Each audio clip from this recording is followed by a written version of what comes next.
अस्सलाम वालेकुम, welcome back. सो अब हम डिस्कस करेंगे फिज़िक्स पोर्शन। फिज़िक्स में एमसीक्यू नंबर 1 है, नल वेक्टर है। तो नल वेक्टर जो होता है वो ज़ीरो वेक्टर होता है, इसका मैग्नीट्यूड ज़ीरो होता है और इसका डायरेक्शन जो होता है आर्बिट्ररी होता है। तो इसका करेक्ट ऑप्शन हुआ magnitude zero and direction arbitrary.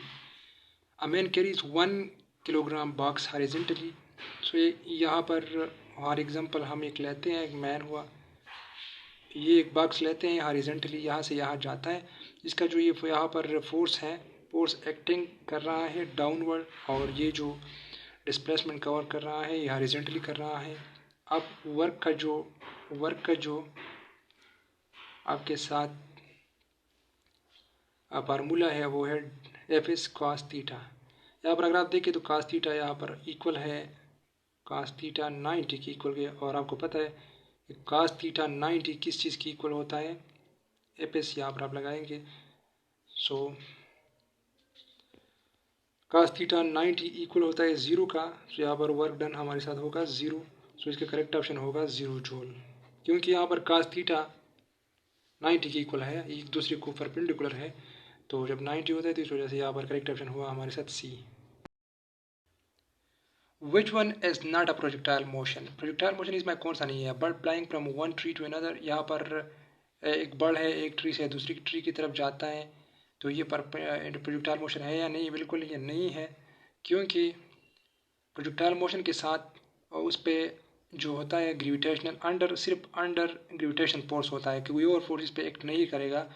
उसका प्रोपेलिंग मैकेनिज्म भी उसके साथ नहीं होता। और फॉर एग्जांपल मैंने एक कंकर उठाया, यहाँ से उठाया और यहाँ पर वो खुद लगा, तो इस पर ये जो कंकर मैंने उठाया, स्टोन मैंने उठाया यहाँ इधर से, तो वो इधर से खुद दोबारा वापस आया, क्योंकि इसके ऊपर ग्रेविटेशनल फोर्स के अलावा कोई और फोर्स नहीं था। तो ये 2 डायमेंशनल मोशन भी है, तो ये प्रोजेक्टाइल मोशन है, लेकिन ये नहीं है, क्योंकि इसका जो होता है परों का विंग्स फोर्स होता है। विंग्स फोर्स की वजह से ये बल जो होता है, ये बल जो होता है प्रोजेक्टाइल मोशन इसका नहीं हुआ। Rocket is propelled by fuel 2 dimensionally तो यहाँ पर है, लेकिन प्रोपेल्ड बाय फ्यूल, यहाँ पर फ्यूल इंजन फोर्स है। तो इंजन फोर्स जब एक रॉकेट की ऊपर होता है, एक रॉकेट होता है जिसके ऊपर फ्यूल सोर्स नहीं होता, तो वो जाता है उसके ऊपर सिर्फ ग्रेविटेशनल फोर्स एक्ट करता है, तो वो होता है फिर प्रोजेक्टाइल मोशन। लेकिन यहाँ पर जो है ये प्रोपेल्ड बाय फ्यूल लिखा है, तो फ्यूल फोर्स यहाँ पर इसके साथ है, तो फ्यूल फोर्स प्रोजेक्टाइल में नहीं होता।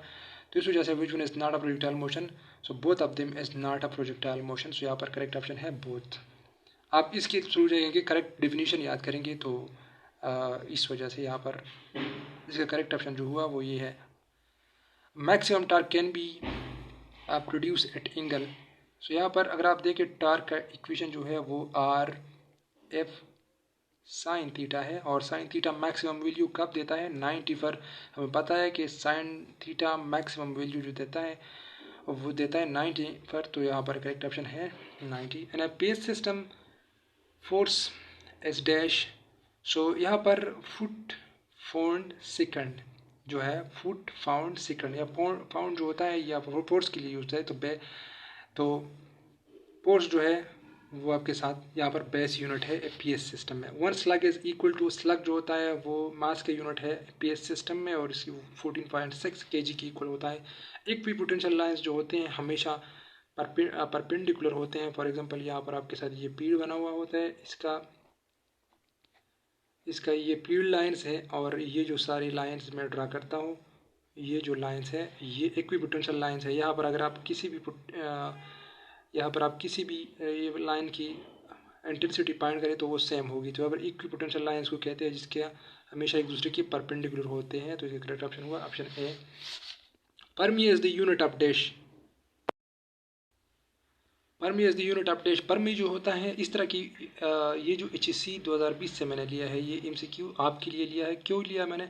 इसलिए लिया है कि ये मैट्रिक की बुक्स में भी नहीं है, फिजिक्स की बुक्स में भी नहीं है, ये पंजाब फेडरल की बुक्स में भी नहीं है। तो इस तरह की चीज़ों को आपने कुछ ना कुछ याद करनी होगी। इस तरह जनरल चीज़ें होती हैं, ये हायर लेवल की होती हैं, जो कि इस तरह चीज़ें आती हैं। HSC 2020 में ये MCQ आया था, तो इस वजह से मैंने यहाँ पर आपके लिए डाला है। तो इसका मतलब ये है कि कुछ ना कुछ चीज़ें FSC मैट्रिक के अलावा भी आती हैं, तो आपने जनरल चीज़ें भी कुछ ना कुछ देखनी है। इसके बारे में मैंने यूनिट्स का सारा एक वीडियो मैंने डाला है अपने यूट्यूब चैनल के प्लेलिस्ट में, तो आप वो देख सकते हैं। वो सारी यूनिट्स देख सकते हैं कि डिस्टेंस के कितनी यूनिट है, मास के कितनी यूनिट्स है, और जनरल जो इसी में आते हैं तो आप वो देखिए। यहाँ पर इसका करेक्ट ऑप्शन है distance. We of the following have different dimension than the other. इसमें से कौन सा जो है वो इसका डिफरेंट डायमेंशन होता है? तो वर्क एनर्जी, टार्क, इन तीनों का डायमेंशन ऑलरेडी मैंने फाइंड किया है। आप नीचे वीडियो देखें तो उसमें मैंने फाइंड किया, तो तीनों का सेम है। तो ऑप्शन डी इसमें करेक्ट है, all of these are same. None, या इस पर नन करेक्ट है क्योंकि सब में करेक्ट है। तो ऑप्शन डी जो भी होगा वो करेक्ट होगा आपके साथ, क्योंकि तीनों का सेम डायरेक्शन है। सो ऑप्शन डी में यहाँ पर लिखा है पावर, मैंने लिखा है। तो पावर जो है इसका जो डायमेंशन है वो बाकी तीनों से डिफरेंट है। यहाँ पर अगर पावर की जगह मैं ऑल ऑफ दीज लिखूँ या नन ऑफ दीज लिखूँ या पावर लिखूँ तो कुछ भी हो, बाकी तीन ऑप्शन सेम है। तो यहाँ पर डी ऑप्शन ही आपके साथ करेक्ट होगा। Anti dipole moment are always acting from. तो डाइपोल मोमेंट्स जो होते हैं नेगेटिव से पॉजिटिव की तरफ होते हैं, ये डाइपोल मोमेंट की अगर आप बात करें। और एंटी डाइपोल जो होते हैं उसके उल्टे होते हैं, मतलब पॉजिटिव टू नेगेटिव होता है। तो एंटी डाइपोल यहाँ पर पॉजिटिव टू नेगेटिव हुआ। अब लास्ट एमसीक्यू है फिजिक्स का। We measure a small rod by vernier caliper. VC का मतलब है vernier caliper. Now we measuring the same rod by screw gauge. The number of significant figures. अब फिर कितने होंगे? तो अगर जितनी यहाँ पर आपने वर्नियर कैलिपर पर एक मेजरमेंट लिया और जो भी आपके साथ आया, फॉर एग्जांपल 0.5 आपके साथ आया, जो भी आया, और वर्नियर कैलिपर पे आपने किया, उससे फिर थोड़ा एक्यूरेट आएगा। लेकिन ये जो है सिग्निफिकेंट फिगर का रूल है कि अगर हमने कोई चीज़ किसी चीज़ से मेजरिंग ली एक बार और वो मेजरिंग हमने दोबारा किसी और पे ली, तो फिर भी वो उनके जो सिग्निफिकेंट फिगर्स हैं वो सेम रहेंगी, कांस्टेंट रहेंगी। वरना वैसे अगर ये रूल नहीं होता तो फिर इंक्रीज़ होते थे, लेकिन यहाँ पर इसका आंसर फिर इंक्रीज़ होता था। लेकिन उन्होंने रूल बनाया है। रूल जो होते हैं वो आप हर जगह मानेंगे, जिस तरह रूल्स होते हैं वही आप अप्लाई करेंगे। तो रूल के मुताबिक यहाँ पर इसमें रिमेन कांस्टेंट का ऑप्शन करेक्ट है।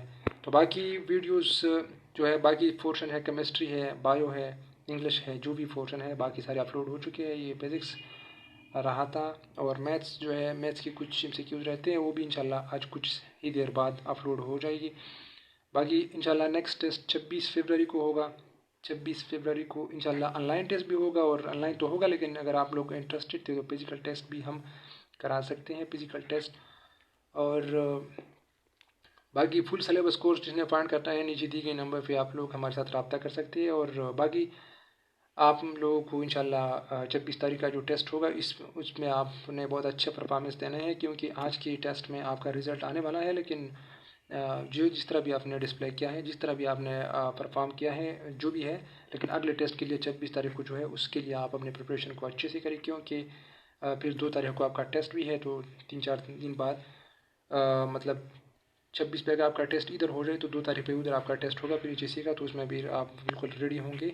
और बाकी जो भी चीज़ है आप ख़ुद को तैयार रखिए। Thank you so much.